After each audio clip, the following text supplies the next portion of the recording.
One of the reasons I ran for president was because I believed so strongly that the voices of everyday Americans, hardworking folks doing everything they can to stay afloat, just weren't being heard over the powerful voices of the special interests in Washington. And the result was a national agenda too often skewed in favor of those with the power to tilt the tables. In my first year in office, we pushed back on that power by implementing historic reforms to get rid of the influence of those special interests. On my first day in office, we closed the revolving door between lobbying firms and the government so that no one in my administration would make decisions based on the interests of former or future employers. We barred gifts from federal lobbyists to executive branch officials.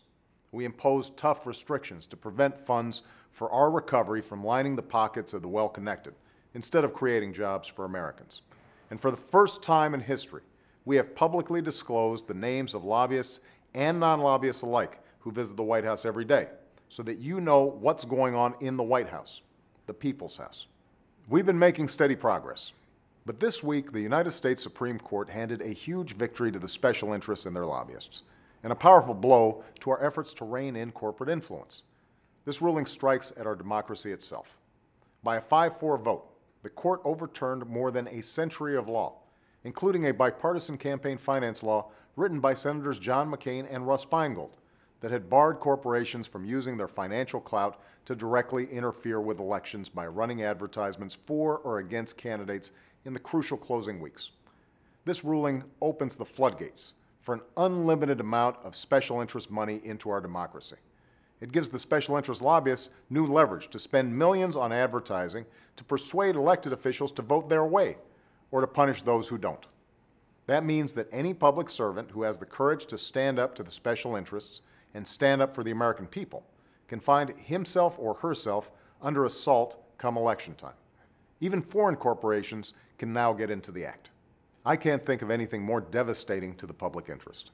The last thing we need to do is hand more influence to the lobbyists in Washington, or more power to the special interests to tip the outcome of elections.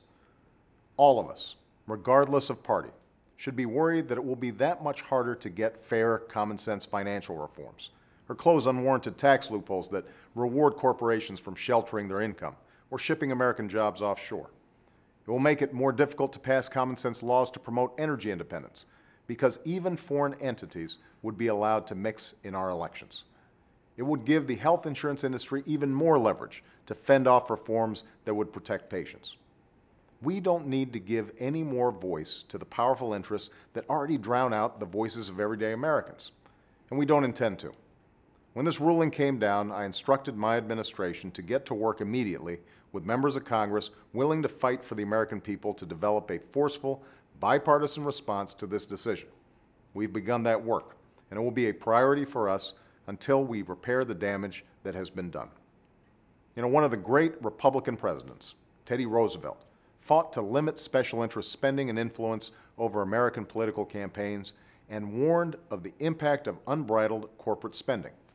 His message rings as true as ever today, in this age of mass communications, when the decks are too often stacked against ordinary Americans. And as long as I'm your president, I'll never stop fighting to make sure that the most powerful voice in Washington belongs to you. Thanks.